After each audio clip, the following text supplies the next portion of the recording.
vidéo Toy Spirit TV avec Julia et Jordan.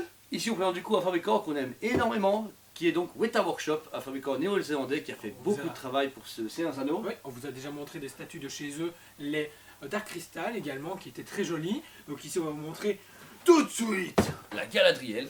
Du coup la Galadriel en Dark Queen, une version un peu dark de la Galadriel qui est apparue du coup dans les différents films. Ici c'est sur le Seigneur des Anneaux, donc c'est quand elle apparaît devant Frodon, pas dans le Hobbit. Une statue du coup ici à limiter à 600 exemplaires, vous avez du coup le petit numérotation qui est juste là, une belle image, mais ce qui est surtout bien avec Weta, c'est que c'est des boîtes de petit livret. Voilà, la boîte s'ouvre simplement, derrière il y a la statue à la base, il n'y a pas de boîte vitrine. Il vous montre à quoi la statue va ressembler, plus proche au niveau du visage. Ici un croquis. Ça c'est super mais bien. un croquis de base qui est donné sur Galadriel, pas le croquis de la statue. Par contre, vous avez ici une image de la dame qui a servi de modèle avec, je me rappelle, j'avais vu une vidéo avec des ventilateurs où la femme était comme ça avec des bouts de tissu et ils ont scanné cette femme avec cet effet Galadriel et puis ils ont modélisé le visage de Kate Blanchett sur la statue. On peut voir qu'ils sont très concentrés et très barbus aussi. Franchement, ils pourraient même Weta, jouer dans le Seigneur des Anneaux. Weta c'est comme Chronicle, c'est un petit studio qui a 15-20 personnes maximum à son actif, donc ces statues sont toutes faites à la main. Ça se voit, ça se ressent, on va en parler un peu plus tard au niveau de la statue. Du coup, Surtout qu'à la base, c'était les seuls à avoir la licence. Ouais, exactement. De toute façon, on va montrer du coup le produit. Voici du coup de plus près la Galadriel Dark Queen, une statue juste magnifique, très très belle. Déjà, on reconnaît bien le visage de Kate Blanchett en version dark. Il y a cette finition, ce visage, le travail. Ouais, il est très très beau. Après, elle fait flipper. Moi, j'aime. Ah, franchement, j'aime bien ça. Ouais, elle m'attire. Parce que c'est sale, c'est ça? Non, parce qu'elle me fait peur. Ok, ça d'accord. Ce qui attire Jordan les gens, c'est ce qui lui fait peur. Ensuite, au niveau de la chevelure, une très belle chevelure travaillée qui va part en arrière comme dans le film où il y a vraiment ce côté spectral et transparent. Oui, ça fait pas trop dégâts, j'avais vraiment peur de ce côté-là, au final pas du tout. Tous les cheveux sont bien sculptés, par moments ça fait un peu arbre. Oui, j'ai dit pareil. Ça fait un peu des branches, mais maintenant, voilà, j'ai envie de dire, ils t'auraient mis des vrais cheveux avec de la laque tous les jours. Oh. Ensuite, niveau toujours de la finition, on va dire un peu pâle et spectrale du personnage, vous avez du coup son bras, ses bras. Son bras droit ici, du coup, a une très belle finition, Jordan, n'est-ce pas? Franchement, superbe. On peut voir des petites veines, je sais pas si à l'écran. On les voit tout petit peu, ouais. Le dégradé de couleur du vert, sublime. Et aussi, du coup, qui est ici la main, même la main avec les griffes, etc. Qui est vraiment très cool. Ils ont mis tous les petits traits, vraiment toutes les lignes de la main sont dessus.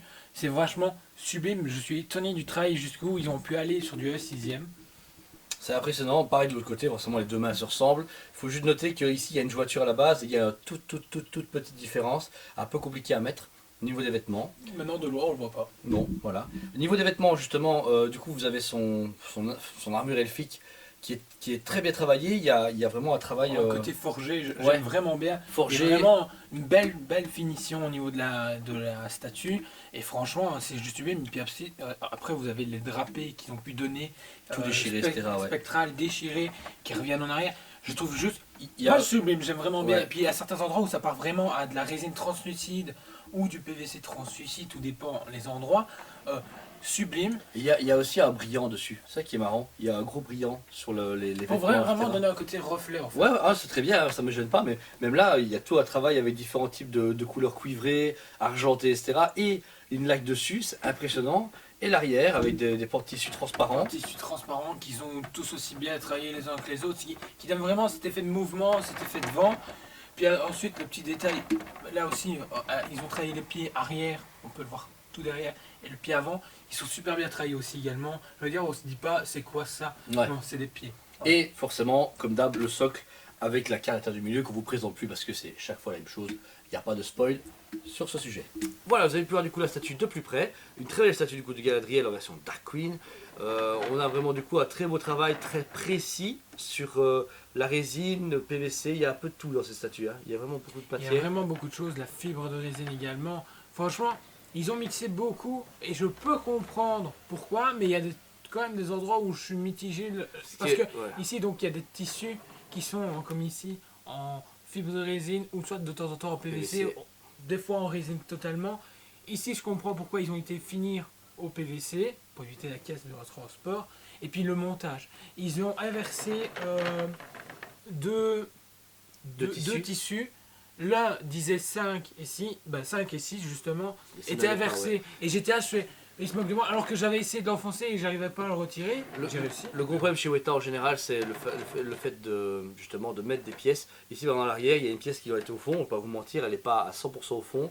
Le bras, pareil, vous avez un tout petit jeu parce qu'en fait, on dirait que leur résine est tellement fragile ou sensible à la chaleur ou au froid que ça se dilate facilement et du coup, c'est très difficile à mettre. On a eu ça pour plein, le Nazgûl avec le cheval, on a eu ça avec Arwen et Frodon, c'est régulier. Mais ça peut jouer avec un petit sèche-cheveux, il y a moyen, mais c'est des statues qui sont tellement bien faites à la main qu'elles ont le problème d'être faites à la main en fait. Oui, parce que le travail est vraiment très beau. J'adore le travail de peinture. Ouais. Le travail de peinture, j'en discutais hier avec un client, franchement, il est dingue. C'est vraiment un super beau travail de peinture, même au niveau de la réalisation en elle-même. Par contre, bah voilà, il y a ce souci de notation. On a eu le souci avec le Ent, c'est ça? Ouais, Silverbarb. Mais le Silverbarb, ils ont inversé les codes couleurs. C'est pas ça franchement pour moi c'est pas possible parce qu'au niveau du montage ça doit être clair et précis et ça ne l'est pas. Voilà. Donc pour moi le gros point noir chez un studio c'est quand c'est pas clair et précis. Moi ici du coup personnellement je lui donne un bon 8 sur 10 quand même. C'est une chouette statue à 6ème etc. Le seul truc c'est que maintenant Weta fait des beaux produits, soit bien limités, mais maintenant depuis qu'il y a Iron Studio et Prime Studio qui sont sur le marché, qui annoncent des pièces d'envergure et de malade mental, je trouve qu'il devrait un peu plus innover ou sortir des statues avec des sortes de dioramas ou un truc dans le genre. Parce qu'il y a des fois des idées de diorama, ça arrive, l'Urtz et Boromir, etc. Mais elle arrive toute seule, comme ça, sans crier gare, une belle pièce, mais que pas le grand monde a demandé, donc c'est original, ça c'est chouette.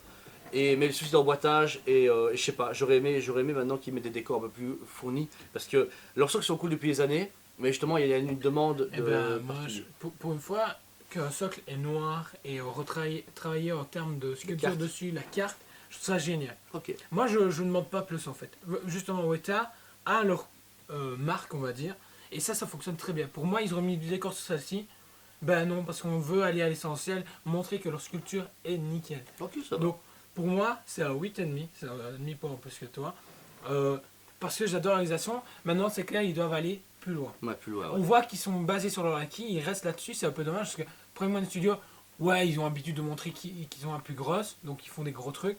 Par contre, il y a Iron Studio qui a un format plus petit, mais ils vont plus loin, ils pensent vraiment au diorama. Maintenant, je trouve que même eux, avec ce que présente malheureusement celui qui a la plus grosse à l'instant, les gens vont beaucoup détourner cette phrase, je le sens bien, doivent aller plus loin. Que ce soit Iron Studio ou Weta doivent aller plus loin. Mais maintenant, voilà, en produits dérivés, il n'y a que 3 studios et au moins vous avez 3 budgets complètement différents. C'est ça qui est bien. Exactement.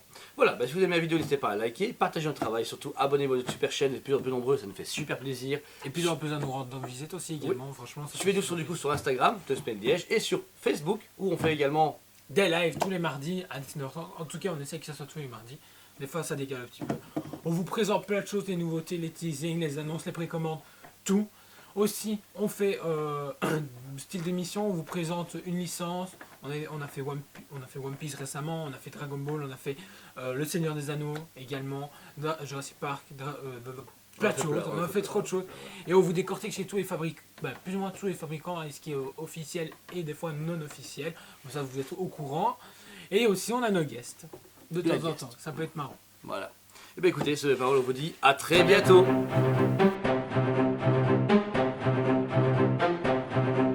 Allez, on se dit à très bientôt.